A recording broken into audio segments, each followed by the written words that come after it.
Chegou a hora de deixar o mundo real e viajar para mundos desconhecidos e descobrir os segredos de nossos mangás favoritos. Bem-vindo ao canal Mangáticos, e sem mais delongas, bora para mais um recap. Hiders são indivíduos que caçam criaturas das sombras, pilham monstros e protegem pessoas. É um trabalho tanto quanto perigoso, mas são eternizados como herói. E são alvo de inveja. É um trabalho que inspira as pessoas. Isso que é ser um Hider. Mas você sabia que o coração de um Hider bate mais forte quando ele está prestes a morrer?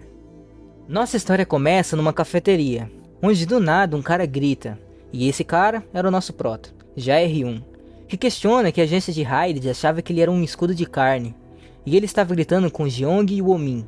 Ele trabalha para a agência de Hiders e age como corretor para Hiders que não fazem parte de uma guilda, como o prota. E quando ele fez contato com o JR1, ele sabia que seria seu primeiro trabalho em muito tempo. Mas quando ele ouviu que seu trabalho se tratava que ele ficasse na linha de frente como escudo de carne, ficou decepcionado. E pergunta por que diabos esse era o único trabalho disponível, pois até as crianças que têm um rank menor não têm problema em achar trabalhos. E Jeong Eun-min explica que mesmo que o prota tivesse um rank alto, ele teria dificuldades em encontrar um serviço, já que os magos são mais eficientes que os guerreiros. E essa era uma verdade amarga, já que os magos caçavam os monstros com segurança na retaguarda, enquanto os guerreiros recebiam mais ferimentos, e sem mencionar em batalhas de larga escala, onde os magos tinham superioridade óbvia. O prota sabia daquilo e disse que as coisas eram diferentes no passado. E 11 anos antes, o prota tinha conseguido uma ótima pontuação no teste de aptidão para despertados, e a aptidão mágica dele na época era de 97%. Só para você entender, a melhor maga do mundo, chamada Selwina, só teve 92% de aptidão. Só que na época o prota não sabia que a aptidão dele era um monstro, e sua aptidão de combate era apenas 34%, e mesmo assim no final ele acabou escolhendo o guerreiro. E começa a se perguntar o que teria acontecido se ele tivesse escolhido ser um mago. O crescimento de um Hider ocorre aos 20 anos, então o prota não tinha mais o que fazer. Jeong Eun-min diz que aquele tipo de oportunidade não aparece com frequência, e que ele ia passar essa chance para outra pessoa, mas que foi até o prota e lembrou dessa situação. O prota fica relutante, mas como ele não tinha mais nada a perder, e não tinha por que negar, acaba aceitando o pedido. E Jeong Eun-min diz que ele fez uma boa escolha, e fala que vai mandar uma mensagem avisando onde é o local, e que ele ia estar lá às 8 horas. O prota pergunta que raios ele ia fazer lá, e diz que ele não precisava ir, pois ele já sabia trabalhar. E Jeong Eun-min diz que apenas tinha algo para fazer lá, e que estava ansioso para ver o prota na rede. No dia seguinte, no portal, o prota fica olhando no celular e fala que Jeong Eun-min estava atrasado. Ele olha em sua volta, se comparando com os raiders ao seu redor. E então, ele tem uma lembrança de um homem o chamando de inútil. E uma voz o chama, e era Myung-ho, um guerreiro como o prota. E o prota pergunta o que ele estava fazendo ali. E Myung-ho fala que o lugar de guerreiros é na Dungeons, não onde pessoas que só ficam jogando bola de fogo na retaguarda. Então o figurante do MIB Homem de Preto diz que a rede irá iniciar em 30 minutos, deixando todos os guerreiros apreensivos. Myung-ho diz que vai sair para se preparar. Então o prota suspira fundo e encosta na árvore olhando no celular. Para você que não entendeu o porquê dos guerreiros ficarem apreensivos, eu vou te explicar. Quando entra em uma dungeon, os Hiders devem se preocupar com duas coisas. A primeira é a possibilidade de encontrar uma sorte inesperada, que pode inibir a mente do Raider e baixarem suas guardas frente aos perigos que vêm com ela.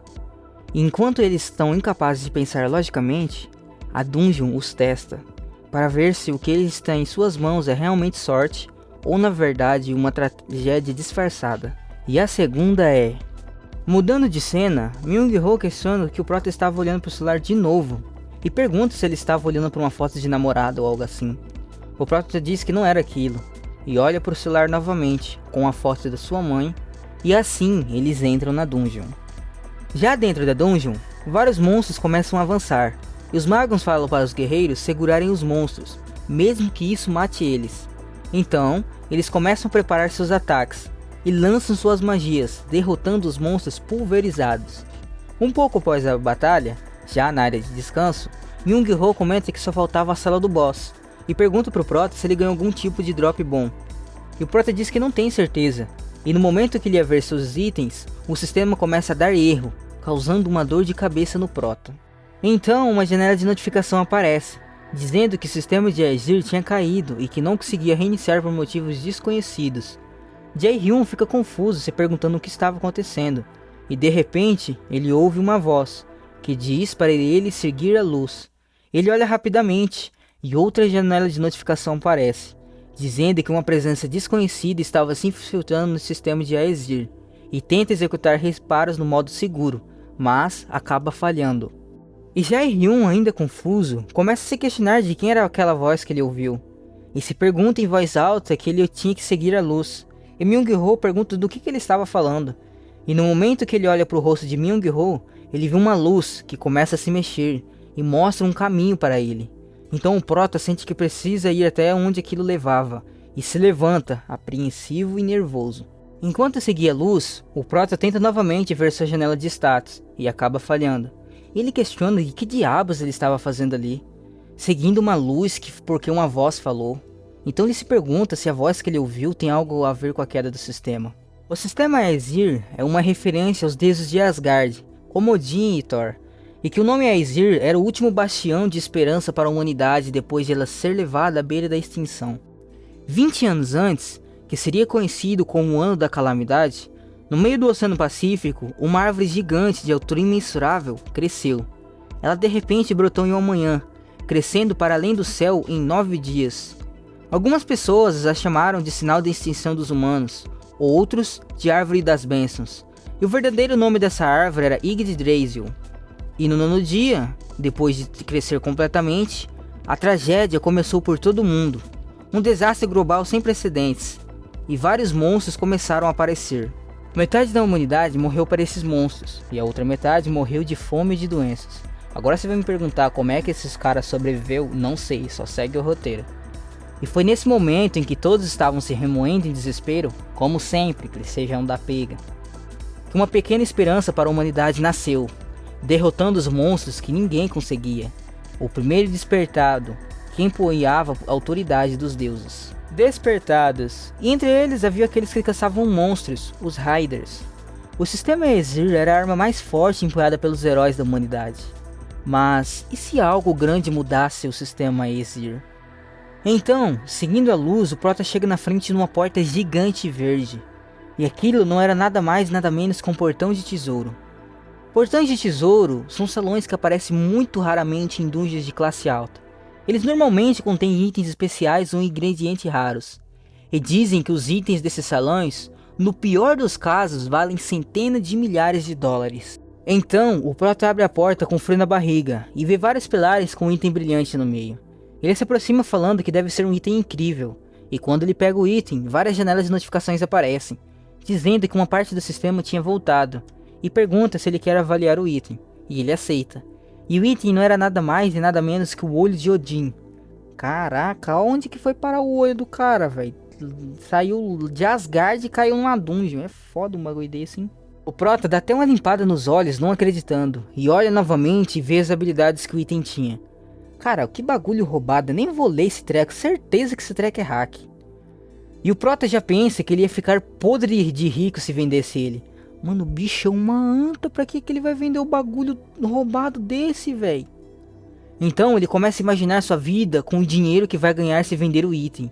E fala consigo mesmo, já que ele tinha conseguido um item massa, deveria pelo menos testá-lo. Só que no momento que ele vai equipar o item, várias janelas de notificação aparecem avisando que se ele equipasse o item, ele não poderia mais desequipar.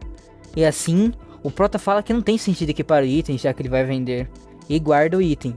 E assim ele volta. Chegando no lugar de descanso onde o grupo estava, ele já toma esporro porque demorou muito e atrasou a saída da rede. Myung-ho, vendo que o Prota ficou para baixo, tenta dar uma animada nele, mas o Prota diz que estava de boa e que mais tarde ele ia pagar umas bebidas para ele. Myung-ho ficou confuso sem entender nada. Jae-hyun estava com medo por dentro, porque tudo que acontece na dungeon, fica na dungeon. E se ele espalhasse que conseguiu o item místico, era o mesmo que pedir para ele ser morto. Enquanto eles andavam, o teto cai de repente, e uma névoa roxa começa a tomar o lugar. E as pessoas começam a tossir sangue, e o Prota tampa sua boca e diz que tem que sair dali. Myung-ho corre até o protagonista e fala que eles têm que sair dali o mais rápido possível. E quando o Prota ia falar para que ninguém respirasse a névoa, ele ouve um barulho de algo sendo perfurado. e olhando para o lado, Myung-Ho estava com a espada atravessando seu peito. Enquanto Myung-Ho caía no chão, o Prota ficou em choque e a única coisa que pensou era: tenho que correr. Assim ele começa a correr freneticamente e começa a lembrar das coisas que tinham acabado de acontecer. Tanto a névoa quanto os assassinatos não seriam ações de um monstro, e começa a ficar perdido em seus pensamentos. Enquanto ele estava parado, descansando e perdido em seus pensamentos, uma corrente de fogo vai em direção ao Prota, mas acaba não o acertando. Então, o Homem de Capuz diz que sabia que ele sobreviveria. E olhando mais atentamente, ele percebe que o Homem de Capuz era Jeong Woo-min. E Jeong Woo-min diz que tinha avisado, que ele estava ansioso para ver o Prota na dungeon. E aí, gostaram do resumo? Se sim, deixa aquele like maroto e se inscreva no canal para não perder nenhum recap. E se não gostaram, deixa o like mesmo assim, vai que melhora, né? Bom, então é isso, galera. Beleza, falou e fui!